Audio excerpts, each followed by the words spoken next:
Cette vidéo est sponsorisée par Action contre la faim. Plus d'informations en fin de vidéo. Depuis quelques temps, en France et ailleurs, le prix des denrées alimentaires augmente. Ça, c'est par exemple un graphique concernant l'Union européenne, suivant les différents types de nourriture, et on remarque que depuis décembre 2021, ça a pris en moyenne plus de 10%. Et quand je vous demande sur Insta si vous avez l'impression que ça a eu un impact sur votre vie, la réponse est sans appel. Et quand on va plus loin et que je vous demande les raisons qui font que ça a un impact, est-ce que genre c'est purement psychologique ou est-ce que c'est vraiment une réalité dans votre vie, on se rend compte que c'est vraiment les deux. Surtout que je vous ai parlé d'une augmentation de dizaines %, mais il y a certains produits, comme l'huile de tournesol, qui ont par exemple eu une augmentation de 137%. 137%, c'est énorme. Alors, très rapidement, sans rentrer dans un décryptage où j'aurais une tablette sur la main et que je vous dirais « Salut, c'est Hugo », ça serait intéressant de comprendre comment ça se fait que ces prix augmentent. Ce qu'il faut comprendre, c'est que l'augmentation du prix de l'énergie et des carburants, elle se répercute directement sur l'augmentation de la nourriture. Ça vous coûte plus cher pour vous, pour vous chauffer, vous déplacer, etc. Mais du coup, ça coûte aussi plus cher pour traiter les aliments, les transporter et compagnie. Il y a aussi une hausse des matières premières, comme par exemple le carton, le verre et l'aluminium, qui sont utilisés pour faire des emballages. Et il y a aussi une hausse des prix des conteneurs. Et à ça, il faut ajouter que certaines matières premières agricoles, comme les céréales, le soja, qui sert aussi à nourrir les animaux, le blé ou encore le maïs, ont vu leur prix grimper en flèche, parce qu'avec l'invasion de l'Ukraine par la Russie, il y a eu une peur de pénurie qui ont créé des mouvements de spéculation sur les marchés financiers de denrées alimentaires. Parce qu'en fait, on s'en rend pas compte, mais l'Ukraine, c'est un pays extrêmement important dans le paysage des exportations agricoles. Je vais vous donner quelques stats qui datent d'avant la guerre. C'est le premier pays exportateur de l'huile de tournesol avec 50% de l'exportation mondiale. 50%. C'est énorme. 50% de la production mondiale, ça vient d'Ukraine. Pour l'huile de tournesol. Je me serais jamais douté. C'est le 3e pays exportateur d'orge avec 18% des exportations mondiales. C'est le 4e pays exportateur de maïs avec 16% des exportations mondiales. Et c'est le 5e pays exportateur de blé avec 12% des exportations mondiales. Donc c'est colossal. C'est colossal. Et c'est un pays extrêmement important à ce niveau-là. Mais maintenant qu'il est en guerre, il y a certaines choses qui vont changer en termes d'agriculture. En Ukraine, en 2021, c'est 17 millions d'hectares qui ont été semés. Pour vous donner une idée de ce que ça représente, c'est en gros l'Autriche et la Tchéquie, en termes de superficie. En 2022, c'est 22% de moins. Alors dit comme ça n'a pas l'air fou, 22% de moins, mais en fait, sur 17 millions d'hectares, c'est simple, c'est la taille de la Belgique. C'est immense. Donc forcément, ça a une répercussion sur le prix des denrées alimentaires partout dans le monde.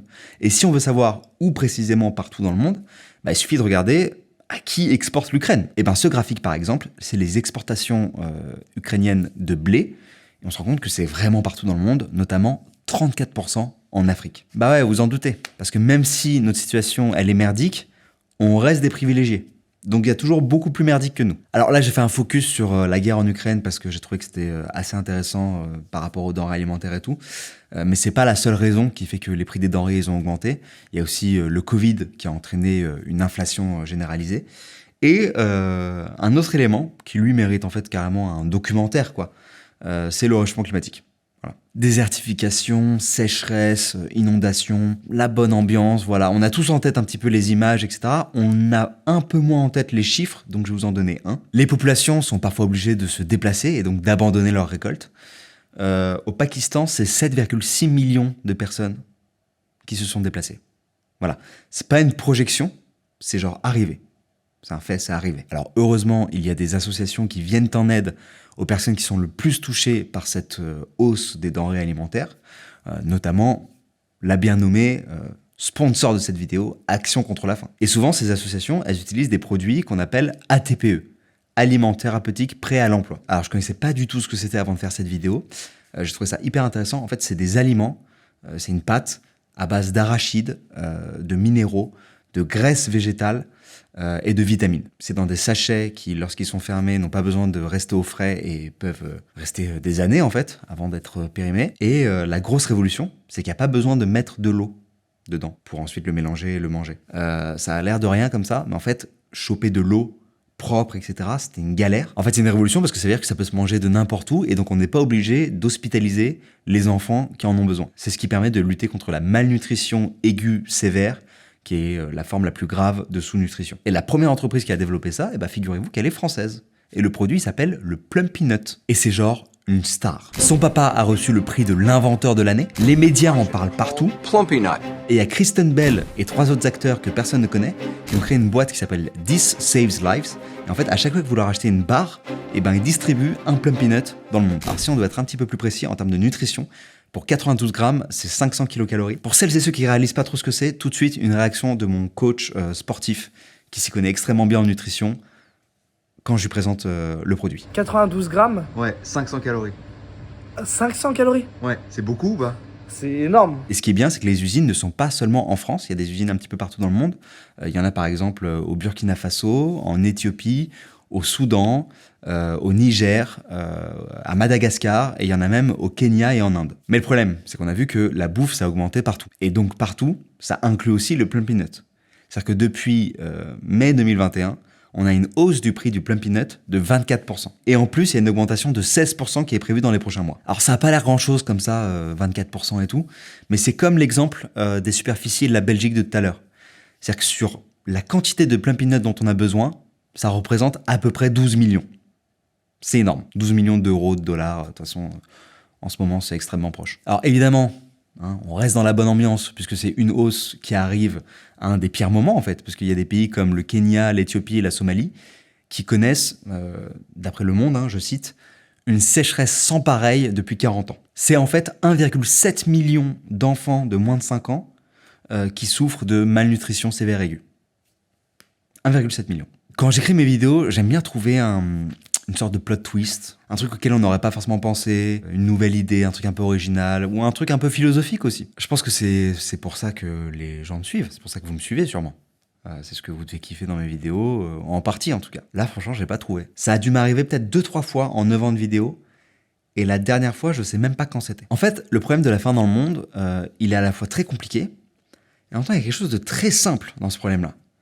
C'est que il y a des gens qui ont faim, à un point où ils en meurent. Et en plus, sur les 6 dernières années, ça n'a fait qu'augmenter. Alors, il y a plein de choses à dire. Par exemple, contrairement à ce qu'on pourrait penser, dans ces zones-là, il y a de la nourriture. C'est juste que les gens n'ont pas assez d'argent pour l'acheter. C'est-à-dire que le problème de la faim dans le monde, c'est pas un problème de nourriture, en fait. C'est principalement un problème de pauvreté. Même dans les zones où il y a des agriculteurs et des fermiers, etc., ils sont obligés de revendre ce qu'ils produisent pour subvenir à leurs besoins, pour pouvoir acheter des semences et des produits chimiques qui sont coûteux, etc. Enfin, le Plumpy Nut, ça ne sert qu'à traiter le problème à court terme.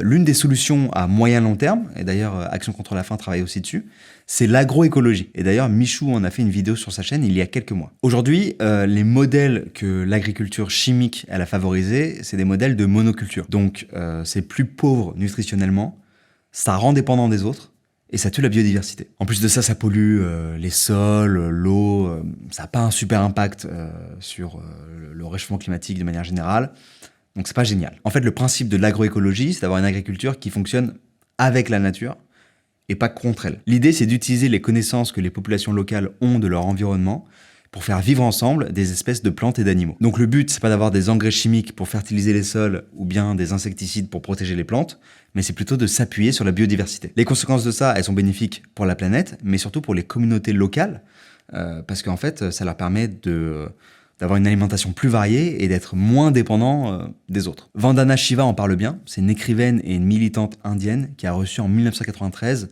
le prix Nobel alternatif. Pour elle, la nourriture c'est une arme et il y a certains pays qui en ont rendu d'autres totalement dépendants. Et donc, ce qui doit être commercialisé à l'échelle internationale, c'est surtout pas les aliments de base, mais c'est des aliments qui sont non nécessaires à la survie. Par exemple, des épices indiennes ou du café du Guatemala. Alors, je sais que pour certains et certaines, le café est nécessaire à la survie. Vous inquiétez pas, on trouvera une solution pour vous. Promis. Je suis sûr qu'on peut faire du super café à Limoges. Cette agroécologie, c'est du coup un petit peu aujourd'hui, mais surtout beaucoup demain. Et le problème de la faim dans le monde, il n'a pas qu'une dimension de bien-être ou de dignité humaine. Il a aussi une grosse dimension politique. Je vous le disais il y a un peu plus d'un an dans mes vidéos sur les prédictions de 2022, mais quand des populations ont du mal à se nourrir, il peut y avoir de grosses contestations populaires. C'est arrivé notamment au dernier choc concernant le prix de la nourriture, c'était en 2011. C'est ce que je vous racontais en décembre dans ma vidéo. 10 ans plus tard, on atteint un niveau semblable à celui de 2011. Alors les raisons, elles sont simples et multiples. Mauvaise météo, frais de transport plus élevés, pénurie de main d'œuvre, et il y a même le prix des engrais qui explose. Donc l'augmentation, elle est tellement forte que ça rappelle ce qui a pu se passer en 2008 ou 2011. Et 2011, je viens de vous le dire, c'était le printemps arabe. Et si on regarde les pays concernés par ce qui s'est passé en 2011, on se rend compte qu'on est dans une situation qui est extrêmement proche en fait, voire bien pire. Je pense notamment au Soudan, mais aussi au Liban. On peut donc s'attendre à une instabilité encore plus forte que ce qu'on a l'habitude de voir dans ces régions pour 2022. Voilà, maintenant imaginez avec la guerre en Ukraine en plus. C'est bien pire que ce que je vous avais annoncé. Et c'était déjà pas fou. Donc voilà, pas de happy ending, quoi, pas de solution miracle. J'en parlais quand j'ai écrit cette vidéo à mon pote Charles Villa, grand reporter, qui a sorti notamment il y a quelques mois sur le Média Brut une vidéo en rapport avec tout ça. Et il m'a dit que le problème, c'est que les gens sont de moins en moins touchés par ce sujet. La famine est un problème systémique dans ces pays, et il faudrait faire évoluer beaucoup de choses sur le long terme pour que ça change vraiment. Et ensuite, il m'a dit que c'est un sujet presque plus médiatisé, et que c'est grave parce que c'est la récurrence dans les médias qui peut notamment forcer les États et les institutions internationales à se bouger. Leur vidéo a fait beaucoup moins de vues que d'habitude, et il m'a prévenu que ce serait pareil pour celle-là. Ce qui, je déteste faire ça, je le fais jamais, mais n'arrivera pas si jamais vous la partagez. Action contre la faim a une petite phrase clé sur ça que j'apprécie beaucoup. C'est que la faim n'est pas une fatalité. En fait, c'est un problème tellement vieux qui nous touche tellement peu parce que c'est des populations qui sont loin, etc. C'est un problème qu'on a tellement entendu et tout. En fait, c'est devenu un problème chiant, quoi. Et pourtant, c'est un impact bien réel. Déjà pour les populations qui souffrent, et pour tout l'enjeu géopolitique qu'il y a derrière et que ça peut générer. Donc c'est pour ça que je trouvais ça important d'en parler. Et je remercie encore une fois Action contre la faim qui m'a fait confiance pour faire cette vidéo. Vous trouverez un lien dans la description pour avoir plus d'informations sur le sujet. Et surtout, le plus important, soutenir l'asso. Avec de la thune, en gros. Financièrement, je veux dire. On se retrouve la semaine prochaine pour une vidéo qui, normalement, sera plus fun. Voilà. De toute façon, ça peut pas être moins fun. Love, peace. Ciao.